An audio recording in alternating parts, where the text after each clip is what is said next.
वही हो गई।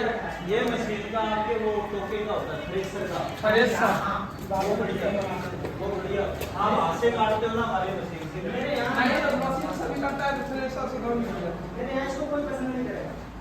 हमें भी नहीं पसंद है, पर मुझे यहाँ मशीन को लग जाता है। बिल्कुल क्या रेट है?